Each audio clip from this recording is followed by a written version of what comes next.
Good morning, everybody. Tracy Brown here, your somatic nutrition dietitian and intuitive eating expert. And I have a little cold, so that's why I sound a little nasally. And if I drink because my throat hurts, so letting you know, I hope you're having a great morning. And today I'm going to talk probably 15 minutes or so, and you're welcome to put any questions in the chat box and I will answer them. If the time runs out and I don't get to it before I have to leave here at 8:15, then I will tag you and answer it later. So I'm glad you're here. All right, I really wanted to get to this topic. I think it's really important, and because of the internet, we are so lucky that so many of us have access to so much more information and therefore opportunity to learn about the concepts of intuitive eating and health at every size, and that we could bust out of what the marketplace has created, which is a diet culture. To be perfectly honest, the culture doesn't create the marketplace. The marketplace, who creates stuff to sell, is what creates culture, which is why we have diet culture. And knowing that can help us be able to say, oh, well, if that was created, then I don't necessarily have to do it just because it's created. All of us are human beings with free will. Now, I know that we all have histories, and some of this indoctrination has happened for generations in our families. So it's like we're all used to like seeing people in our family diet, and that seems normal. So of course that's we're more influenced to do it just because of that. And then when you're in the broader culture and that's all it's talked about, it seems really normal. It seems normal to congratulate somebody on weight loss. It seems normal to like do activities and eat foods that you don't really want to eat or do because that's seen as good and normal and you're doing something good for yourself. So today's quick conversation is just about, as you're getting out of that, what do you do? Now, a lot of you who watch me know, and you're probably already in some kind of recovery or non-diet process. So you have maybe done treatment, you're in outpatient treatment, for disordered eating or breaking free from dieting, and you're having somebody walk along with you, and that's awesome. And I hope that everybody, as much as they can, get some of that, because it's just more efficient and it's nice to have that relationship to bounce your fears off of and things like that. But that's one of the reasons I do these videos, because I know that not everybody does that or can do that. So here we are.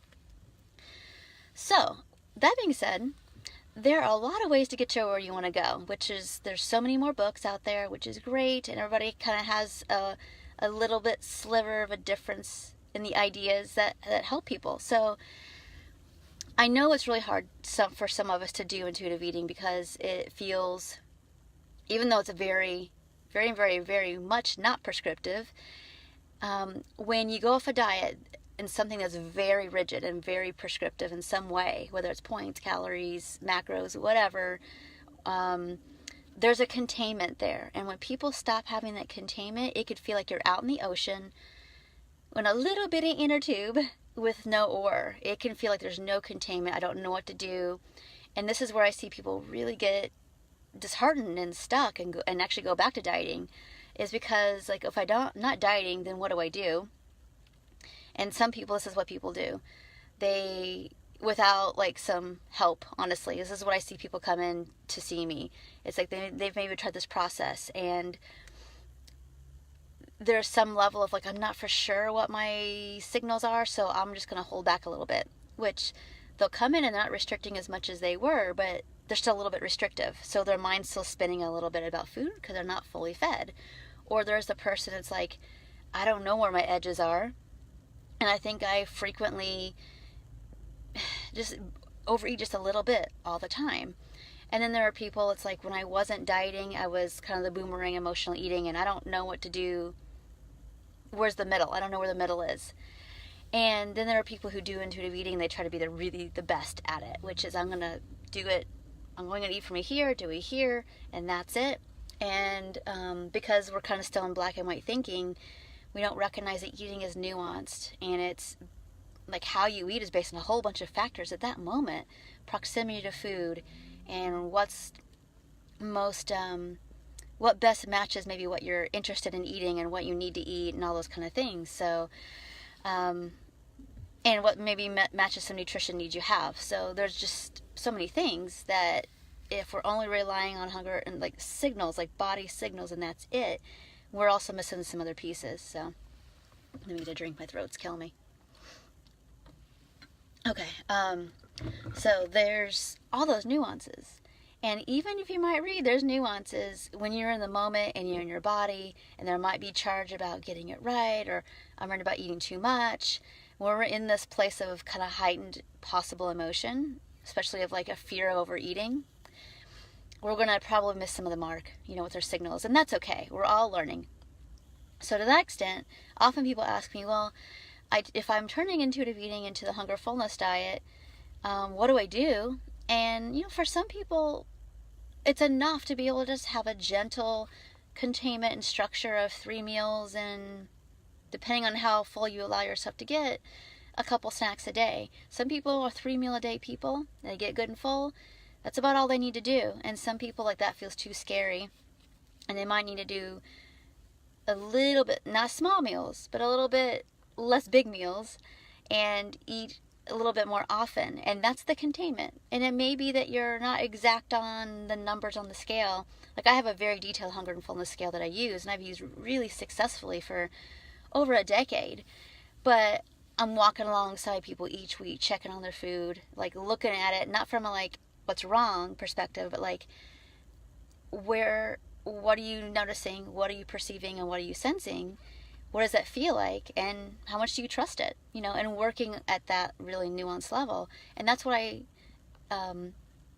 if people aren't working with me, when I get my guides, like, that's what I'm talking about. This is what you got to do with this. Not make it an absolute, but use it as guidepost. And when you have other feelings that come up around your food, that's when you've got to use the other tools. So there's that part. And there are some people I work with, it's like we don't really do intuitive eating with the hunger fullness scale for a long time. It takes a while to get there. Oftentimes I'm just having them make sure they eat regular meals and eat whatever. Eat the food, and you're not going to make any big mistakes, and we're checking on things, and I promise you that if something feels out of control, we'll look at it. It doesn't mean that it's your food that's out of control, though. So, when people talk about just eat the food, I know that doesn't mean like if you're at a more weight restored place, or minimally like at least you've been well nourished for a good 6 months, a year, 6 months minimally, probably 9 months more likely, and to a year. If using the hunger fullness chart, it just feels like, it's too much like a diet, it feels like too many rules, it feels like the past, it feels like judgment, then of course you don't need to use that. But there needs to be a little bit of like, how are you, eating doesn't have to be a free-for-all. It could be like, I know that I need to eat the Oreos. I went through many phases of like, I just need to eat the Oreos. So it was a just eat the food couple months. Just eat the Oreos couple months, where it's like, I eat them a lot and frequently. But I also didn't try to, like, when I would get scared about, like, is it really okay for me to eat the Oreos? I would try not to do it out of fear. It would be out of like, yes, we're going to eat the Oreos. And how would you like best to eat these Oreos? And of course I didn't want to eat it and feel sick. That wasn't the goal at all. So I went through these different phases, like bagels, Oreos, whatever, all of the fear foods, and did it in a way of like, I'm going to eat this, but I want to feel good doing it. And when I say feel good, not eating when I'm already really full.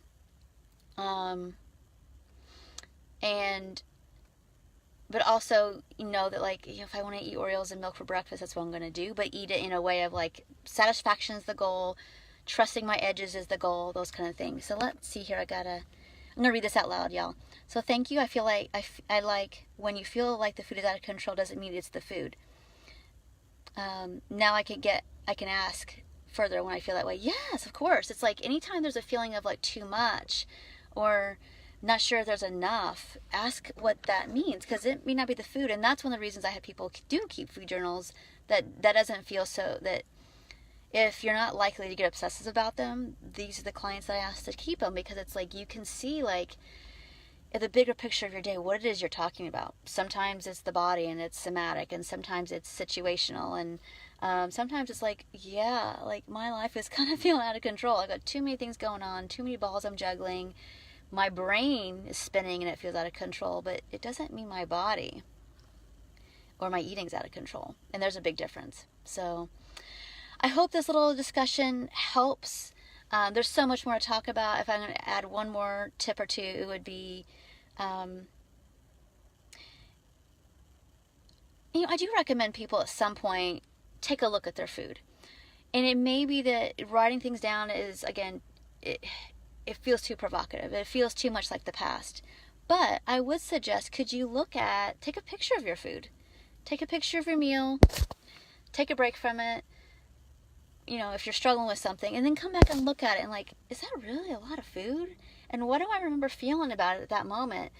I don't remember feeling stuffed. I don't remember feeling heartburny or sick or anything like that. So what was so much? Because I don't see that there. Sometimes we need a break and then come back with a fresh eye and some perspective, because honestly, I see this 95% of the time with my clients. When we do this work, it's like, what's feeling like so much? Because I didn't think it's your food. What's up here?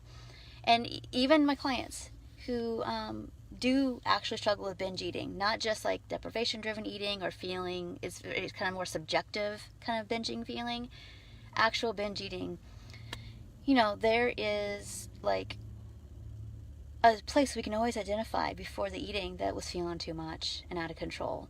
And the food was just there to try to regulate that. And that's what we want to find out. So sometimes we find that even, when people are writing their food down, and bless them for being willing to do it, because I know it's not easy to look at something that you feel bad about. So thank you everybody who's coming on late. I'm sorry I have to hop off now, but again, let people know about this video, because I think people get really tripped up with trying to do intuitive eating right and get the numbers right. Or if they don't track, they feel bad about it because maybe they're doing something wrong. It's really not about messing things up. You can't really mess this process up. It's about reconnecting with yourself over and over and over again. So anyway, thank you all so much. I hope you have a great day, and I look forward to seeing you on the next video. Take care. Bye.